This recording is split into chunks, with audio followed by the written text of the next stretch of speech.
घटक दल बोल रहे हैं, बीजेपी नहीं बोल रही है। बोलिए। देखिए अमीर जी, अगर आप डिबेट करवाते हैं तो कम से कम स्टूडियो में ऐसे लोगों को मत बुलाइए जो डिबेट को हाईजैक करें और आपकी जगह सवाल पूछना शुरू कर दें। ये ठीक नहीं है, परंपरा ठीक नहीं है, इसको सुधारिए।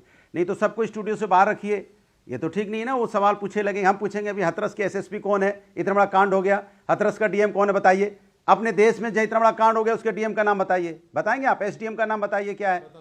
ये सब फालतू आपको जवाब देने की जगह पहले आप बताओ कि हाथरस के सूरज पाल के रशिया के नहीं बोला, अभी मैं आपके बीच में नहीं बोला, मुझे अपने बोलने दीजिए, इनको चुप कराइए। निवेदन है कि पॉइंट पे रहे। बस ये बेवजह की बातें, माने जिसका वजह नहीं है। सवाल ये है, इस देश के अंदर में रशिया से इंडिया का संबंध आज से नहीं है, 50 साल से है और मजबूत और शानदार संबंध रहा है। जैसे हमारे जनरल साहब भी बता रहे थे, 1971 में उन्होंने हमारी जब वार हुआ था मदद भी की थी, तो अच्छी बात है ना, हमारे संबंध पुराने हैं। तब तो भारतीय जनता पार्टी की सरकार नहीं थी, तो फिर जब भारतीय जनता पार्टी की सरकार नहीं थी, जब संबंध हमारे पुराने अच्छे हैं तो अच्छी बात है, और अच्छे हो रहे हैं। और भारत की बात होती है, हिंदुस्तान की बात होती है। हिंदुस्तान को सही कहा आपने अमित जी कि आज भारत अपने पैरों पे खड़ा। अरे भारत हमेशा अपने पैरों पे, अपनी जमीन पे खड़ा मिला है क्योंकि मजबूत है। हमें घमंड है भारत पे क्योंकि हम हिंदुस्तानी हैं। हमें घमंड है कि हमारा भारत हमेशा सर उठा के जीता है। तो फिर हमें घमंड है कि मेरे देश में कोई भी प्रधानमंत्री हो विदेश में जाता है। इंडिया अलायंस के नेतागणों को क्यों लग रहा है कि पिकनिक मनाने गए हैं प्रधानमंत्री मोदी? बोलने दीजिए, बोलने दीजिए। जब हिंदुस्तान का कोई आपसे प्रश्न ही नहीं किया था मैंने, आपको बोलना शुरू कर दिया।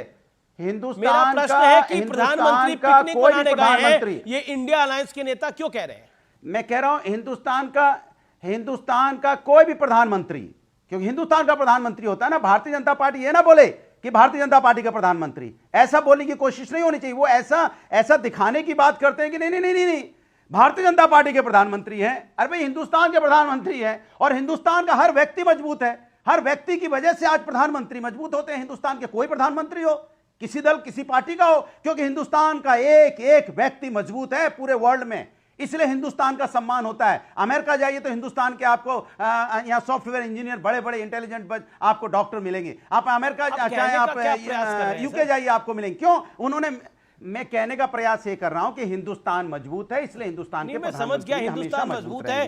दूसरी बात, एक एक नागरिक मजबूत है, विश्व पूरी दुनिया में हिंदुस्तान का जो भी व्यक्ति है वो मजबूत है। ये सब अच्छी बात है, लेकिन मजबूती के साथ मेरे सवाल का जवाब भी दे दीजिए महाशय। मेरा सवाल ये है कि अभी आपके बगल में बैठ के विवेक ने बोला, महाराष्ट्र में संजय राउत ने बोला, और भी बड़े सारे नेताओं ने बोला, मैं सबके नाम क्या गिनाऊं आपको, कि नरेंद्र मोदी पिकनिक मनाने के लिए गए हैं। और एक चैलेंज दिया, कांग्रेस ने चैलेंज दिया कि मोदी उन 40-50 युवाओं को वापस लौट लेकर आए जो कि फंस गए हैं वहां पर। तो सब ये वो युवा वापस आ रहे हैं। अब आप बताइए क्या करिए। मुझे अच्छा ये बताइए, देश के प्रधानमंत्री जी बाहर जाएंगे तो क्या हिंदुस्तान का कोई काम नहीं करेंगे? इसके पहले जो प्रधानमंत्री होते थे हिंदुस्तान का कोई काम नहीं करते थे क्या? अरे हिंदुस्तान, प्रधानमंत्री जी की जिम्मेदारी है कि जाएंगे हिंदुस्तान की बात करेंगे, हिंदुस्तान का काम करेंगे, हिंदुस्तान के जो सोल्जर उनको लेके आएंगे। तो इसमें चिल्लाने की क्या जरूरत है? मुझे ये नहीं समझ में आया अभी तक।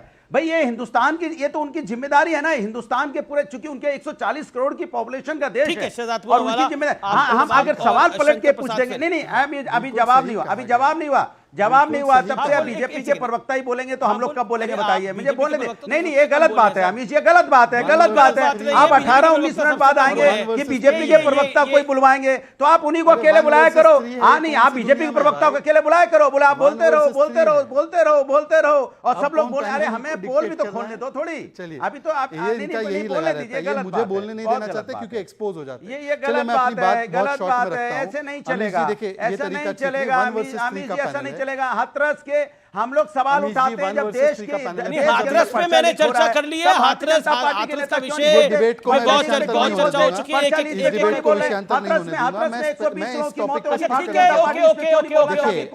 मेरा निवेदन है, चीखा चिल्ली का काम मैं ऑडियो डाउन करो, जिससे मैं बात ना, जिसको मैं बोलूं उसकी का ऑडियो अप हो, कि सिद्धार्थ पूनावाला का 40 सेकंड के लिए ऑडियो अप किया जाए। आपकी पत्रकारिता क्या? कुछ लोगों ने बोला कि भारत मजबूत है, भारत की बात होनी चाहिए, प्रधानमंत्री भारत की बात करे, कौन सी बड़ी बात है, बिल्कुल सही कहा। पर जब एक सांसद भारत के बाहर जाकर यह कहे कि भारत के लोकतांत्रिक संस्थाओं में हस्तक्षेप होना चाहिए, जब भारत का एक सांसद जो आगे जाके नेता प्रतिपक्ष बनता है वो वकालत करे कि भारत की संस्थाएं ठीक से नहीं चलती है, भारत की सेना के मनोबल पर चोट करते हुए सर्जिकल स्ट्राइक और बालाकोट पर सवाल उठाए, तब ऐसे व्यक्ति को क्या कहेंगे? और मैं एक सिंपल और एक स्पेसिफिक सवाल पूछना चाहता हूं। यहां पर बैठे हुए विवेक जी के मैनिफेस्टो में लिखा है कि क्वाड संबंध खत्म करो, अमेरिका के साथ संबंध खत्म करो और चीन के साथ वार्ताएं बढ़ाओ, उसी चीन के साथ जिसको स्वर्गीय मुलायम सिंह यादव जी ने कोट अनकोट भारत का सबसे बड़ा दुश्मन कहा था, और उसी चाइना की कम्युनिस्ट पार्टी के साथ कांग्रेस का एमओयू भी है। और 100वीं सेंटेनरी सेलिब्रेशन के टाइम पर लेफ्ट के नेता गलवान के बाद उनके साथ गलवैया करने गए थे। अब अनुराग जी इस पर बताइए कि क्या स्वर्गीय मुलायम सिंह यादव जी इस पर क्या अपना वक्तव्य प्रकट कीजिए इस पर। विवेक जी देन शंकर प्रसाद जी। नहीं, स्वर्गीय मुलायम सिंह यादव जी क्या कहते थे चीन के विषय में, और ये क्या कह रहे हैं? हमें बोलने दिया जाएगा कि नहीं? ओके, बाकी सबके audio on. Vivek ji 40 second. Vivek ji ji देखिए, स्वर्गीय मुलायम सिंह यादव जी से एबी वर्धन जी की मेमोरियल मीटिंग थी जब मैं आखिरी बार मिला था मुलायम सिंह जी से। मुलायम सिंह जी को लेफ्ट का भरपूर समर्थन, रिस्पेक्ट हमेशा रहा। एक समय ऐसा था जब प्रेस चीन के विषय पे क्या बोला है कि कॉमरेड हरकिशन सिंह सुरजीत का, प्लीज ये कीप क्वाइट। चीन के विषय पे आपका मैनिफेस्टो और उनकी राय वो बताइए ना भाई साहब। I am coming to it, will you come ना, then come to are it. You the anchor? So keep shut. नहीं, कीप शट का सवाल नहीं है। मैं अपनी बात रखूं तो 10 बार ही टोकेंगे और आप पूरी दुनिया का ज्ञान बांटेंगे। चलिए ना, पॉइंट पे आइए ना। चाइना के विषय में क्या लिखा है मैनिफेस्टो में? I am coming to the point. Come to the point. Who are you to decide? I will speak. अच्छा, तो आप बोलिए फिर, यहाँ पे आप बात करना शुरू कर दीजिए आपके मार्क्सिज्म का। ये मार्क्सिज्म की क्लास थोड़ी लगा रखी है पत्रकार। अरे प्लीज कीप क्वाइट। अरे यार बचकाना मत करो, थोड़ा सा भारत मार्क्सिज्म की क्लास नहीं है, वो जेएनयू के कैंटीन में जाकर आप पढ़ाओ, यहाँ पर विषय पर बात करो। बेटा ऐसा है, तुम वापस स्कूल के बच्चों, बेटा ऐसा है, बंगाल में टिके नहीं, त्रिपुरा में रहे नहीं, केरल में अभी बचे नहीं। आप बताइए, अब बच्चे कहाँ हो? आप बच्चे कहाँ हो भाई साहब? चलिए अब मुझे लगता है कि मुझे मत सिखाओ।